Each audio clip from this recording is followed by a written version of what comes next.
desenvolver, discorrer o tema dessa noite, eu quero convidar você para assistir um clipe e a gente vai falar um pouquinho sobre ele.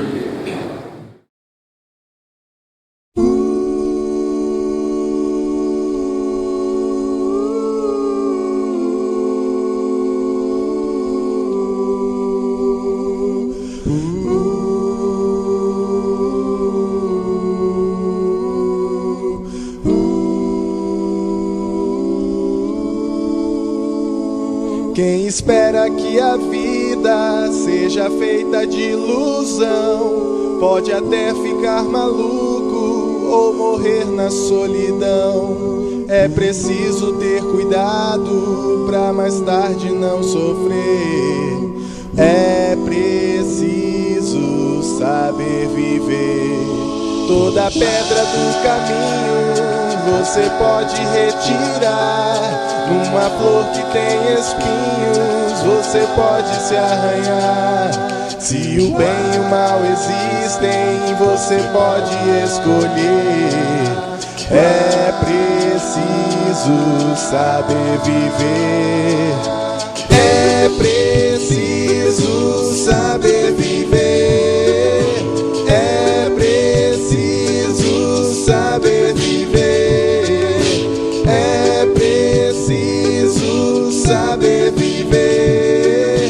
Saber viver, saber viver, saber viver. É preciso saber viver.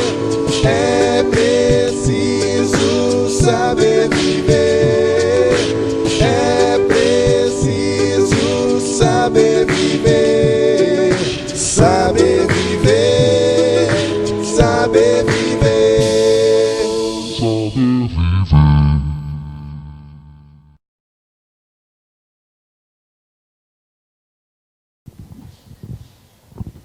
Esse é o Fábio Sampaio.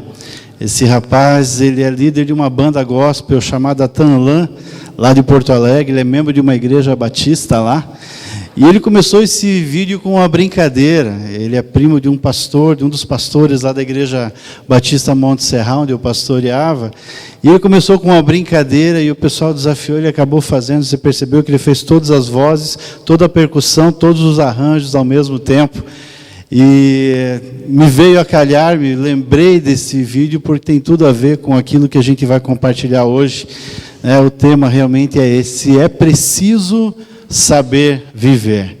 Eu vi que, a hora que soltou o vídeo, eu comecei a ouvir umas vozes ao fundo ali. Acho que alguns lembraram de Roberto Carlos cantando, outros lembraram, os mais jovens lembraram do Titãs cantando, e uns mais jovens falaram: que música é essa?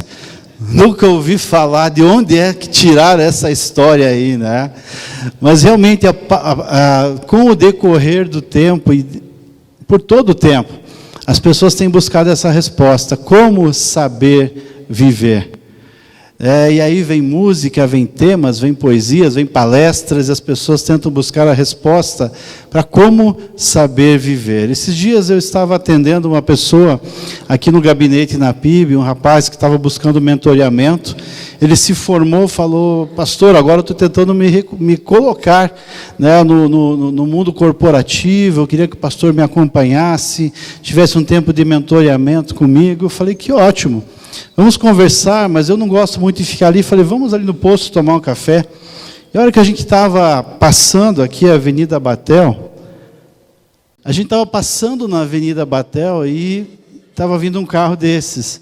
Não exatamente esse, eu não entendo muito de Ferrari, mas eu vi que era uma Ferrari. Não entendo muito, minha área, se fosse um Golzinho, um Opala, mas falar em Ferrari é mais difícil para mim. Mas eu vi que era uma Ferrari. Era tua, você encostou ali.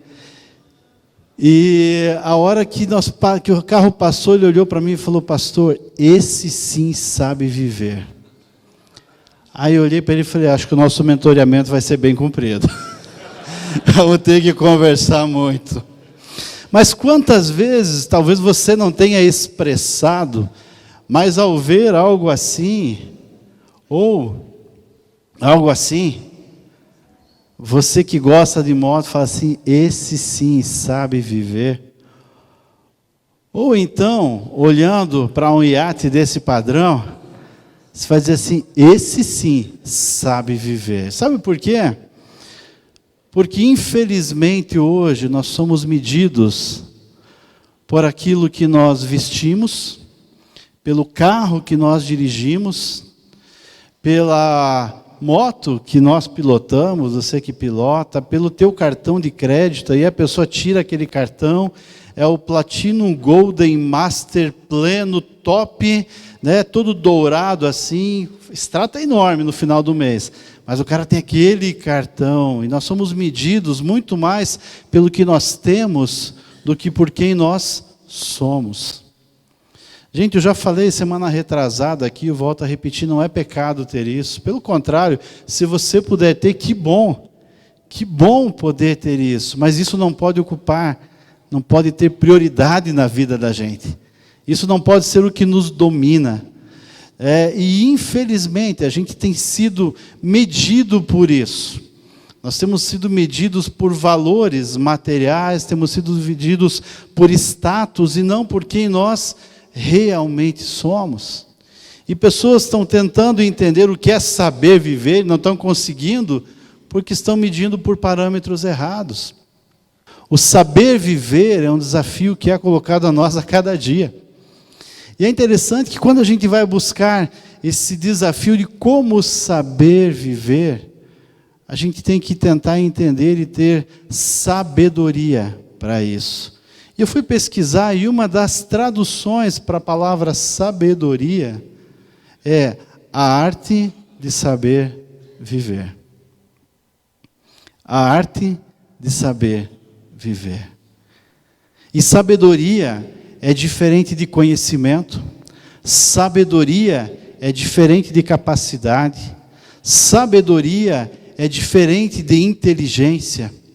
Porque tudo isso que eu falei, ele está no âmbito horizontal, e a gente aprendeu isso com o professor Menegatti aqui. Mas a sabedoria é na vertical. Ela só vem do Senhor.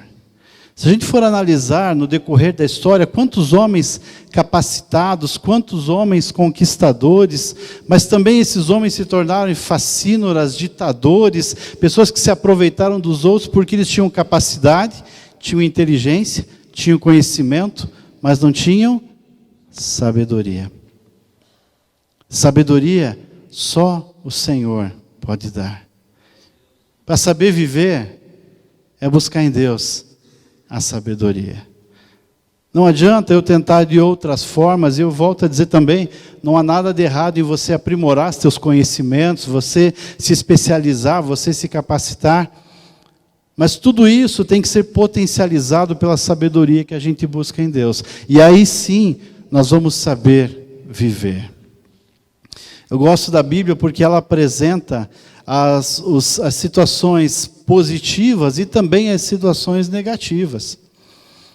E a Bíblia vai mostrar pessoas que usaram da sabedoria e pessoas que não foram sábias, a despeito de serem capazes, a despeito de serem inteligentes, a despeito de serem totalmente preparadas, mas não foram sábias. E tem um texto, e a Bíblia vai contar a história de um dos filhos de Davi, chamado Absalão. Esse homem era extremamente inteligente, extremamente capacitado, perspicaz, mas ele não era sábio. E é interessante que a história conta que, no decorrer ali do relato da história dele, vai mostrar que ele foi vingativo, vai mostrar que ele era vaidoso. A Bíblia fala que esse cara, ele cortava o cabelo todo ano e ele ia pesar. Gente, quem é que vai pesar o cabelo? Né? Até porque eu, se for pesar meu cabelo quando eu corto, tem que ser aquelas balanças de precisão, né? Para pesar ouro, alguma coisa assim, porque tem muito pouco, a não ser que seja barba, né? Aqui aí vai ter que pesar bastante, né? Mas Absalão ia pesar o cabelo para mostrar o quanto ele tinha cabelo.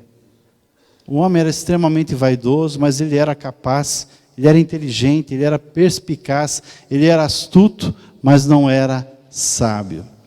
Absalão teve a capacidade de se vingar de um meio-irmão, e não vou entrar no mérito da questão, se era motivo justificável ou não. Absalão deu um golpe de estado no próprio pai.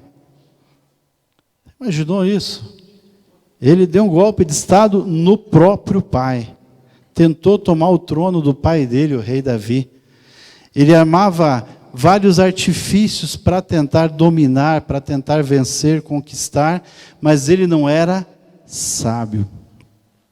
É interessante que a Bíblia vai, no breve relato dele, vai apresentar lá em 2 Samuel, capítulo 18, verso 18, vai dizer o seguinte: quando em vida, Absalão tinha levantado um monumento para si mesmo no vale do rei, dizendo: não tenho filho nenhum para preservar a minha memória, e por isso ele deu à coluna o seu próprio nome. Chama-se ainda hoje Monumento de Absalão. Sabe o que é interessante? Um homem com toda a capacidade que ele tinha, um homem com todo o potencial que ele tinha, um homem com todas as oportunidades que ele tinha, para ele poder ser lembrado, ele teve que construir um monumento material. Porque senão ninguém ia lembrar dele positivamente. Falou: olha, alguém tem que lembrar de mim. E eu vou ter que construir alguma coisa para que se lembrem de mim. 2 capítulos antes, a Bíblia vai falar que ele tinha 3 filhos. E os estudiosos, os teólogos comentam que talvez tenham morrido em algum momento de crise na guerra. Ou então, não tinham o mesmo ímpeto dele. E ele falou: não, esses eu não quero que me represente. Então eu prefiro construir um monumento para mim. Isso me chama a atenção quando eu olho para a história de Absalão, porque eu paro para avaliar. Esse homem teve que construir um monumento material para ser lembrado. O que eu tenho construído para que eu seja lembrado? Qual o legado que eu tenho deixado? O que eu tenho plantado para que as pessoas olhem e falem assim: não, o William eu vou lembrar por essa ou por aquela situação? Ou será que eu vou ter que construir alguma coisa material? Esse monumento acabou. Mas infelizmente o lado negativo de Absalão ficou marcado para a vida inteira. Eu falei já em alguns cultos fúnebres e alguns momentos de falecimento. Eu quero dizer que não é o melhor momento para se falar, mas é necessário. E geralmente de um modo geral, eu conheço as pessoas, né, para quem, onde eu estou ali naquele culto, mas muitas vezes é alguém da igreja que fala: pastor, olha, um amigo meu faleceu, será que poderia dar uma palavra? Pessoa tal faleceu, um vizinho, familiar, vamos lá, vamos falar. Só que eu chegava e não sabia a história da pessoa. E aí eu resolvi fazer o seguinte: bom, para eu saber o que falar, eu vou chegar nos familiares. E vou falar: olha, conta alguma coisa que marcou na vida da pessoa que faleceu. Conta alguma coisa que ela fez que marcou a tua vida. E sabe o que me chama a atenção? Nunca, e isso é nunca, e foram alguns cultos fúnebres, nunca alguém falou assim: olha, eu lembro dela porque ela dirigia uma Ferrari. Não, eu lembro daquela pessoa porque ela tinha um patrimônio fantástico. Eu lembro daquela pessoa porque o cartão de crédito dela era maravilhoso. Ou eu lembro daquela pessoa porque ela se vestia muito bem. Sabe o que fica marcado? Quem você foi. Como você tratou as pessoas. Esse é o legado. Esse é o monumento que nós devemos construir. Essa é a arte de saber viver. É a pessoa lembrar de você por aquilo que você foi e ter boas lembranças. Mas isso não precisa acontecer só depois que falecer. E a palavra de Deus, a Bíblia, eu gosto dela porque ela é completa, ela é um manual que nos orienta em todas as situações. E aí você vai olhar para essa lápide e vai falar assim: o que isso tem a ver com a Bíblia? O que tem a ver com a minha história? E a Bíblia é muito clara dizendo que tem 2 coisas certas para a nossa vida. Uma é quando nascemos, e essa não sou eu que escolho a data. E a outra quando nós morremos. Essas 2 datas são certeiras. Você não sabe, mas Deus sabe. Eu não sei, mas Deus sabe. E é interessante que essas duas datas vão estar ali na tua lápide, vão estar na minha também. De 1968, apesar de aparentar bem menos, até só Deus sabe quando, e Ele sabe. Essas datas são certeiras. Mas eu assisti uma palestra uma vez do pastor Bill Hybels, um dos grandes líderes do nosso tempo. E líder não é aquele que faz gestão, mas líder é aquele que influencia pessoas. E ele fez esse comentário das duas datas, a data inicial e a data final. Mas ele falou que sempre entre uma data e a outra, o que vai ter? Um traço. Sempre tem um traço, né? Data tal, traço, data tal. E ele falou o seguinte, olha, a primeira data você não tem como fazer gestão sobre ela. A segunda data, muito menos. Mas o traço, o que acontece entre essa e essa data, a escolha é sua. Como eu vou preencher esse traço, a escolha é minha. Como vai ser esse tempo entre uma data e outra, a decisão é minha.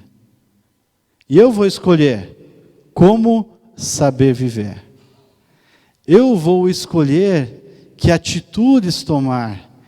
Eu vou escolher qual o legado que eu vou deixar. Tem uma frase do poeta Mário Quintana que me chama muita atenção, que diz o seguinte: se eu não servir de exemplo, que eu sirva de lição. E é interessante isso, eu sempre falo, a minha oração é Deus, que a minha vida seja um exemplo. Mas em muitas vai servir de lição para falar assim, olha, não cometa os erros que eu cometi. Não faça as coisas erradas que eu fiz. E o traço é a oportunidade de eu ser muito mais exemplo do que ser lição. Mas eu só vou conseguir viver isso buscando a sabedoria, que é na vertical, que só pode vir do Senhor. E essa sabedoria vai estar na palavra de Deus. Rei Davi, pai de Absalão, no Salmo 139, ele vai dizer isso: os teus olhos viram o meu embrião e todos os dias determinados para mim foram escritos no teu livro, antes de qualquer deles existir. Quando a gente olha para esse texto, a gente consegue entender que Deus escreveu a tua história. O traço, Deus escreveu. O que vai acontecer entre uma data e outra, Deus escreveu. Deus montou um roteiro para a tua vida. Deus montou um roteiro para a minha vida. Ele montou um script da minha vida. Eu costumo dizer que se existem grandes autores que fazem grandes roteiros, a gente já fica encantado quando lê um livro ou assiste um filme. Imagina um roteiro escrito pelo próprio Deus. Gente, deve ser um roteiro fantástico. Deve não, com certeza é um roteiro maravilhoso. É um script especial que Deus escreveu e que se nós buscarmos nele a sabedoria, a gente vai seguir na íntegra. Mas quando você volta para o roteiro original, que é o plano de Deus para a nossa vida, a gente descobre que as nossas adaptações só atrapalharam tudo aquilo de melhor que Deus tinha para nós. Quantas adaptações ao roteiro da tua vida você já fez? Eu confesso que eu já fiz muitos. Querendo dar o meu jeito, querendo fazer a minha maneira, querendo fazer da forma que eu achava que era melhor, e acabei fazendo adaptações ao roteiro. E deixei o original de lado. E como ficou sem graça. Quantas e quantas vezes nós fazemos adaptações e aí ficamos pensando o que fazer para saber viver. Saber viver é viver o roteiro original. Saber viver é viver aquilo que Deus tem para cada um de nós, a cada momento, em cada situação. Saber viver é não querer dar um jeito, ou o nosso jeito, e viver aquilo que Deus tem para cada um de nós. E aí a gente vai entender que a despeito de qual seja a situação, ou qual seja o momento de vida, a gente vai entender que vale a pena. a gente vai entender que o roteiro original de Deus é muito melhor do que a minha adaptação. Nós vamos entender que o traço entre a primeira e a segunda data podem ser preenchidos de uma maneira, ou pode ser preenchido de uma maneira muito especial. Desde que eu busque o roteiro original de Deus. Como você tem preenchido o teu roteiro? Como você tem preenchido o teu traço? E aí a gente fala, mas puxa, William, não é fácil assim. Como é que a gente vai entender qual é essa vontade de Deus? Como é que nós vamos entender qual é esse roteiro de Deus para a nossa vida?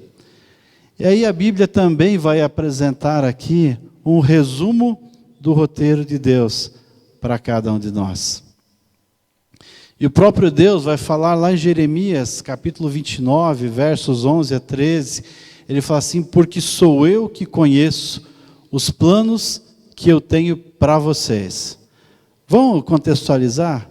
Porque sou eu que conheço o roteiro que eu escrevi para vocês, diz o Senhor. Planos de fazê-los prosperar e não lhes causar dano. Planos de dar-lhe esperança e um futuro. E o texto continua dizendo, então vocês clamarão a mim, virão orar a mim, e eu os ouvirei. Vocês me procurarão e me acharão quando me procurarem de todo o coração. Resumo do roteiro de Deus está aí. Deus está falando assim, olha, eu tenho um roteiro muito especial para cada um de vocês, com características especiais, com objetivos únicos e especiais, com planos de bênção, planos de fazê-los prosperar. E quando a gente fala em prosperidade, muitas vezes a gente pensa já na parte material e financeira, e prosperidade vai muito além disso. Prosperidade é estar bem com você mesmo e com o Senhor. Prosperidade é você poder sair daqui e jogar um futebolzinho igual o vôlei vai fazer, e diz que faz gol até de calcanhar. Prosperidade é você estar bem com você mesmo, é você chegar em casa e ver o sorriso do teu filho, o sorriso da tua esposa.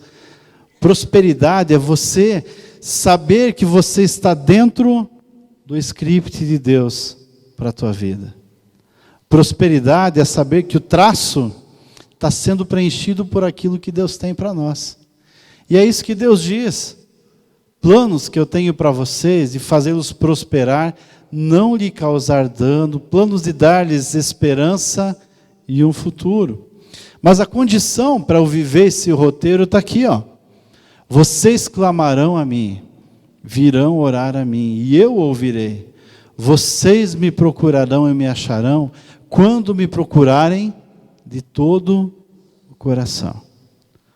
Não é por uma rotina, não é por uma religiosidade, não é por um desencargo de consciência, mas é quando eu de coração falo, Deus, me ajuda, me mostra o teu roteiro, me dê sabedoria, a arte de saber viver, para entender qual é o teu plano para mim, para que aquele traço seja preenchido de uma forma que a minha vida seja mais exemplo do que lição. Para que, quando alguém me perguntar sobre mim, a lembrança seja uma lembrança de quem eu fui, e não daquilo que eu tive. Para que quando alguém lembrar de mim, possa olhar e falar assim, conviver com aquela pessoa valeu a pena. Mas não precisa ser só lá no final. Mas do dia a dia, quando lembrar de você, a pessoa que lembrar de você possa dizer, olha, conviver com aquela pessoa, conviver com aquele homem, conviver com aquele colega de trabalho, vale a pena. Porque ele conhece a arte de saber viver. Eu creio que a gente tem que parar de fazer atalhos e fazer adaptações ao roteiro. E viver na integridade aquilo que Deus tem para nós. Viver na totalidade o roteiro de Deus para as nossas vidas. Essa sim é a arte de saber viver. E a sabedoria só pode vir dele. Vamos orar?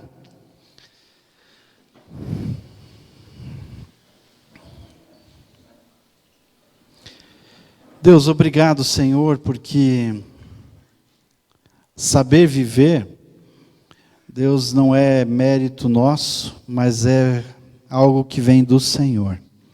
Saber viver, Deus, é buscar em Ti a sabedoria para vivermos o roteiro do Senhor sem fazermos as adaptações. Muitas vezes a vida fica sem graça, as coisas não acontecem como nós gostaríamos, e a gente não entende por quê.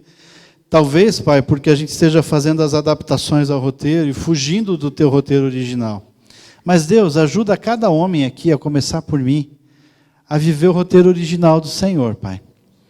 Ajuda-nos, ó Deus, a entender e buscarmos em Ti a sabedoria para que tenhamos a arte de saber viver. Ó Deus, que nós possamos ser lembrados por aquilo que nós somos ou por quem nós somos, muito mais do que pelo que nós temos ou pelo que nós fazemos. Ó Deus, que o Senhor nos ajude a viver na totalidade, na integralidade, ó Deus, o roteiro do Senhor, o script do Senhor para as nossas vidas. Que o traço seja preenchido com a Tua vontade. Essa sim é a arte de saber viver. Pai, abençoe esses homens nessa semana, certamente vão ter desafios, já estão tendo desafios. Obrigado, Senhor, pelas vitórias que o Senhor tem dado, Deus. Hoje já pude ouvir um testemunho aqui de alguém compartilhando e celebrando uma vitória que o Senhor deu depois de tanto tempo. E certamente cada um aqui tem tido vitórias e obrigado por elas, Pai.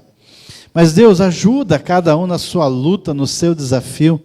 Tua palavra diz que em Ti nós somos mais que vencedores. Então, Deus, que em Ti esses homens sejam mais do que vencedores. Deus, que seja uma semana abençoada pelo Senhor. Que seja uma semana onde o roteiro, o script de cada um, seja seguido à risca, para viver a Tua boa, agradável e perfeita vontade. Em nome de Jesus. Amém. Boa semana, Deus abençoe a todos.